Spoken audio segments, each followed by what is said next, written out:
आणि आपण याच्यात सहभागी होऊन जावं म्हणून मी इथे आलो. बघा योगायोग कसा आहे, नेपाळ लागलेला आहे. मी फार जबाबदारीने बोलतोय.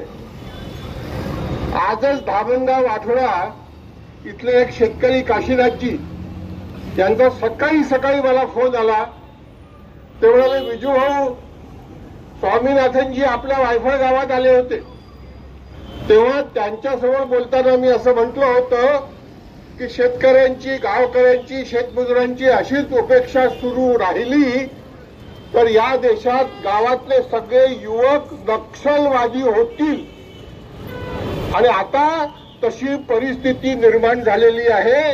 जे नेपाळमध्ये होत आहे ते इथे सुद्धा होण्याची शक्यता नाकारता येत नाही. मला असं वाटतंय की आमच्या देशामध्ये लोकांची सहनशक्ती खूप जास्त आहे आणि त्या सहनशक्तीचा फायदाच आजपर्यंत सगळ्या सरकारांनी घेतलेला आहे लुटण्याकरता. मी हे एक उदाहरण देतो, तेवढं देतो आणि थांबतो. गणपती दूध प्यायला हे आपण अनुभवलेलं आहे. मनोहर जोशी सुद्धा गणपतीला दूध पाजायला गेलेले होते. माझं असं मत आहे की तो मास मीडियाचा एक प्रकारे टेस्ट करणं होतं की मास मीडिया कशा पद्धतीने मॅनिया पसरून लोकांना वेडं करू शकतो. ते सिद्ध झालं.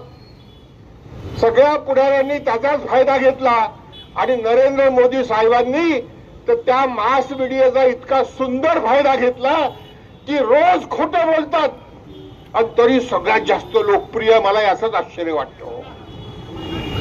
भावांनो, गावागावात माणसात जागृती निर्माण करून या खोट्या राज्यसत्तेच्या विरुद्ध उभं राहावं लागणार आहे, आज नाही उद्या. आणि डॉक्टर बाबासाहेब आंबेडकरांनी जी घटना दिली त्या घटनेत माणसाला माणसासारखा जगण्याचा अधिकार देणारी राजकीय, आर्थिक, सामाजिक व्यवस्था निर्माण करण्याकरता आपण सगळेजण पाईक म्हणून काम करूया. आपल्या सगळ्यांच्या मोदीजींनी मागच्या विधानसभेच्या निवडणुकीत 6,000 रुपये क्विंटल खरेदी करून सांगितलं की नाही? एमएसपीवर 20% बोनस देऊन खरेदी करून सांगितलं की नाही? काय करतात देवाभाऊ पानभर जाहिरात देतात. कोणाच्या नावाने जाहिरात कोणालाच माहिती नाही. पैसा कुठं आला माहीतच नाही.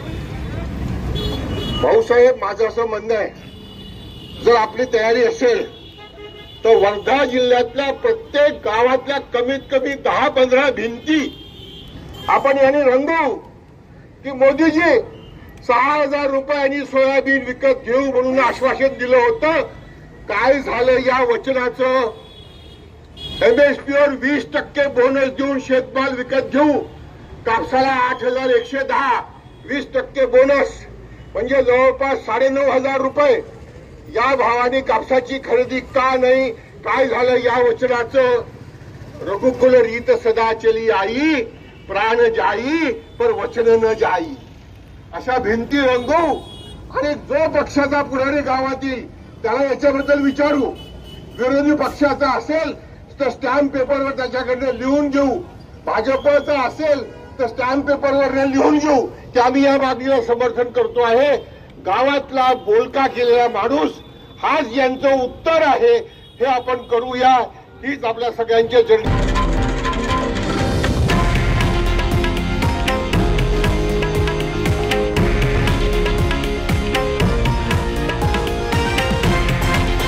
हे आहे देशातील नंबर 1 न्यूज नेटवर्क आणि आपण पाहत आहात TV9 मराठी, एकमेव.